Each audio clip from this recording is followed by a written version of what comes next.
ახლა კი შესრულდება ცეკვა, რომელიც გამოირჩევა მხიარული რიტმით, ენერგიული მოძრაობითა და თავისუფალი ხალისიანი ხასიათით.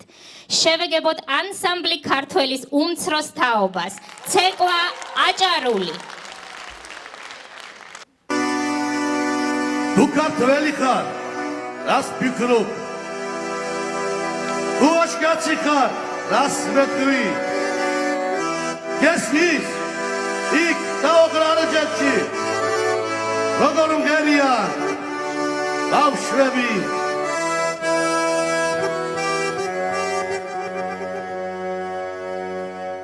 ეგალამაზი კაბათი და ვინ მოგიტანა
Mihvar shenim